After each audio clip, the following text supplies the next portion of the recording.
Hey guys, so today I'm gonna be showing you how to make some cycles materials here. So what you want to do is go over to this world tab right here, and you want to hit new, okay? And you want to name it like lights or something or whatever, and go over here to the compositing and use nodes and go to material and then world, okay? And now what you want to do is you want to get a mix node. If I can, wait, is it mix? Mix RGB, I guess. Sorry about that. I don't know. And change it to multiply, and then turn the FAC all the way up. And now what you want to do is you want to get a math node. You want to attach it to the bottom, and you want to change it to power right here, and turn this to -0.1. I'm actually just kind of messing around with my old settings, or my other Lightroom settings, but this isn't how you would make one every single time. You can just customize the settings each time, but now you want to get a light fall off node, and you want to connect the quadric to the top value, and then that's fine. You can render it. We don't have materials yet, so it doesn't really matter. Now what you want to do is you want to get a texture, texture input. I'll just type in. Oh, we want to get a marble texture. Sorry. Wait, what? What? Why is it? Oh, a wave texture. Sorry. Yeah, wave texture.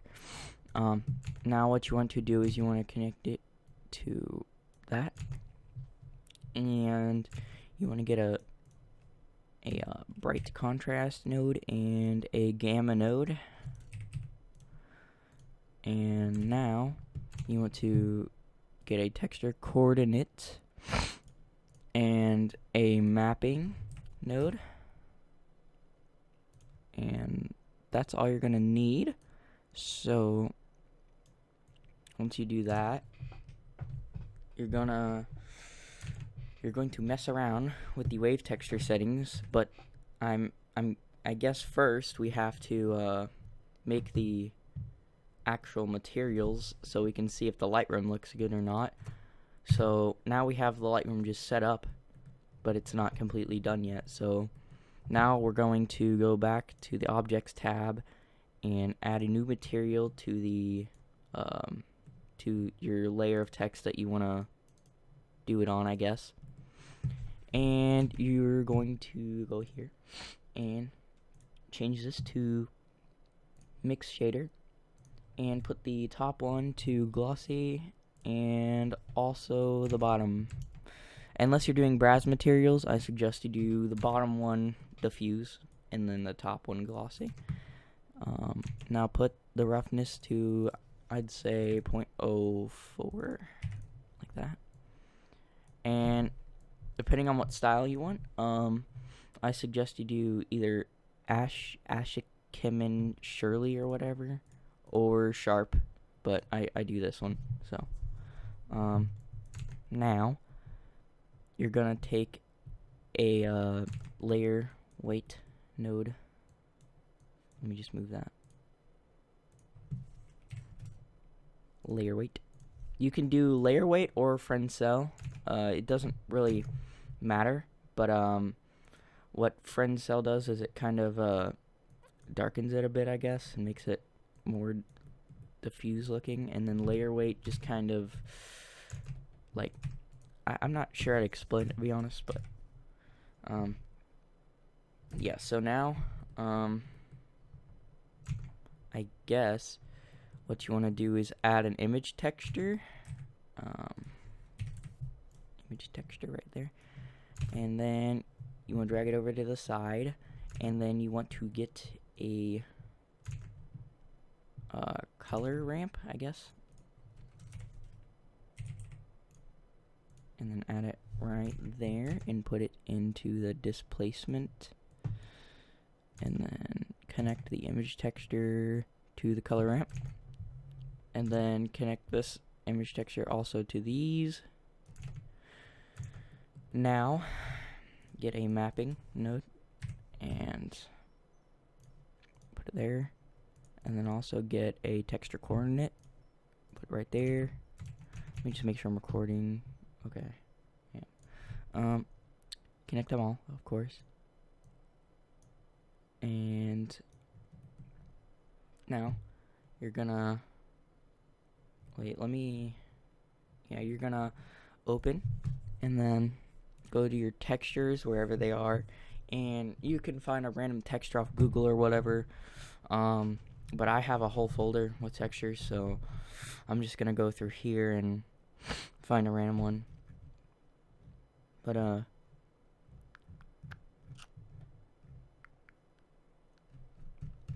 I guess like this one, maybe. Yeah. Okay. Now what you want to do is you want to change this to non-color. Non-color makes it a little bit brighter, I guess. I don't know how to really explain it, to be honest. But actually, you also want to add edge split on your text always. If you're doing cycles render, no matter what, add edge split. And you cannot add edge split in Blender render, so there's no point in doing it. So I don't really suggest you do that if you're in Blender render. But actually, color doesn't look that bad sometimes, but depends on what texture you're using. And then you can change this to smart if you want. It doesn't do much till you're almost done, so I'm gonna just keep it as it is for now. And then add a color ramp right here in the middle. And what we're gonna do with this is this color ramp is, so this is the color I guess we want, and change it to B-spline or spline, and then that pretty much brings out the darkness in whatever texture you're using. So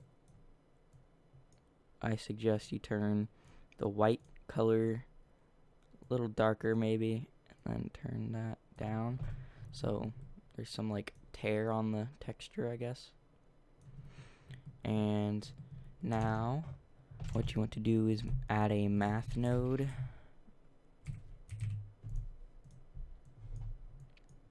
and an invert node.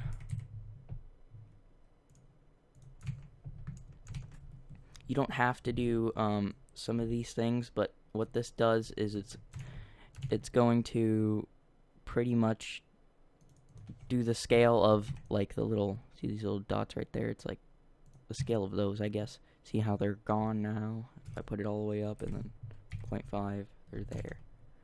And the invert, actually, you don't really need the invert. I don't know why I added it, but yeah. So I suggest you put it to like 0.5 or 0.1, depending on if the texture's strong or not. So the lower the number on the value, the more like it'll pop out here. So I have mine on 0.5 right now.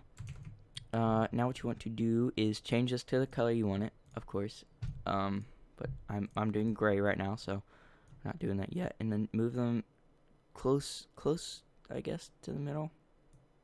Well, this also brings out a lot of the pop. So B-spline and do like that. I don't know, this isn't really the best texture, to be honest, I'm not gonna lie. But I guess now connect this to the normal on the layer weight, and then add a bump node. You don't have to do a bump node, but I suggest you do if you want it to pop out any at all. So just add a bump node and connect the height to the vector right there, like that, and move those together and put the distance to about 1, I guess, and then check off invert, and then go over here, hit N, and then copy and paste each dimension into the scale of the mapping. And you can make it bigger and smaller by selecting all of these and doing that, you know. Okay, now I guess we can go over and work more on the Lightroom now. So I suggest that you put the scale really low to like 1.9 or something. Yeah, just 0.9. I like to do like low numbers like 0.5 and stuff like that. And then the distortion maybe to like 10 or 11 around there. You can also preview it right here, so you know like exactly what it's gonna look like. And I suggest you turn the detail not too far up, but if you're going for like a foggy look, I guess, then turn the detail up, because what it does is it literally adds depth to the reflection. So if you turn it down, it'll pretty much be just a like smooth kind of, I guess. And then turn this to like -2, and you can mess around with all of these settings until you got exactly what you want. Put that to like 8, I guess. And then I'm gonna put the brightness up a little bit and the contrast up one, I guess. The contrast, of course, makes the black pop out more, and the brightness, of course, makes it brighter. Turning the brightness down will make the contrast pop out more, so I don't suggest you really do it. But turn the gamma up also. That's kind of like an extra contrast node, but it does a little bit. It's a little bit different, I guess. And then the power right here, you can turn that up a little bit. I have it at -0.1 because it's a little too bright like that, so I'll put it like that. It pretty much adjusts the brightness, I guess. And this, what it does is I don't know, it's kind of hard to explain exactly what it does, but you don't really need it. If you don't want it and it takes too long, you can just go ahead and delete it because it doesn't do much. But I guess that would be it for the Lightroom. And once you have that, you can go back over here and you can mess around with the material. And I guess just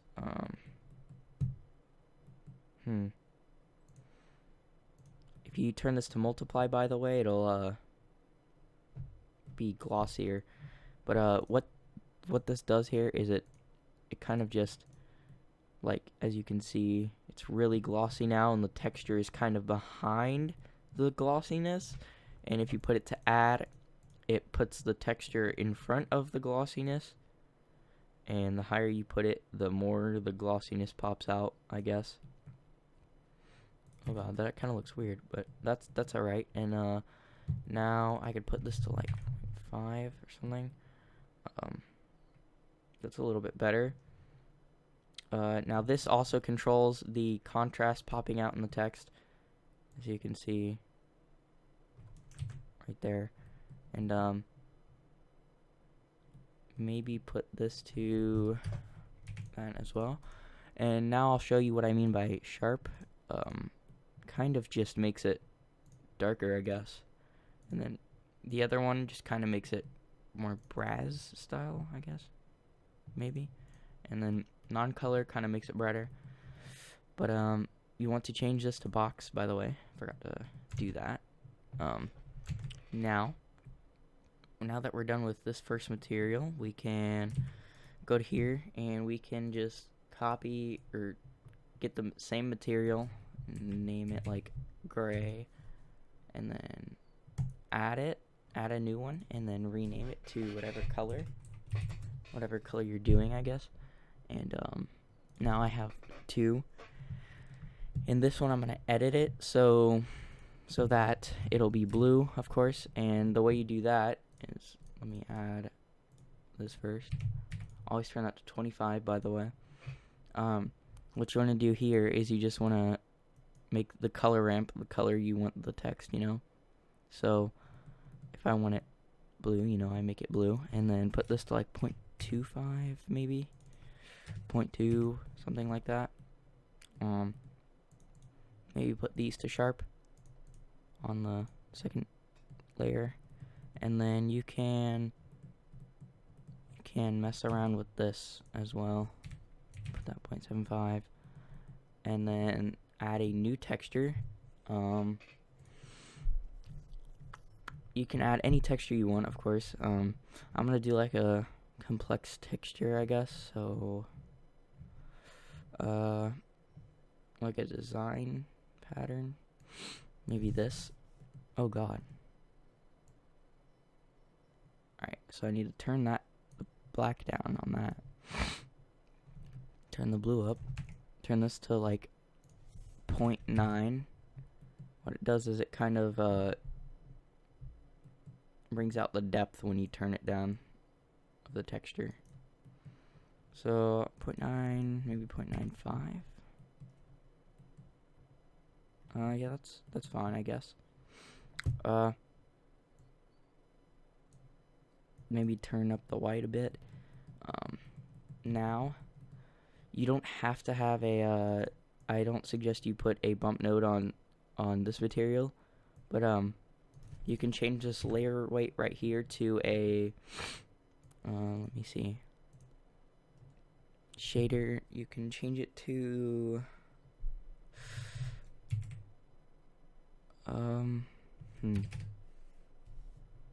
I guess you can just do like friend cell or something. Yeah. It's not really doing anything. I don't know why.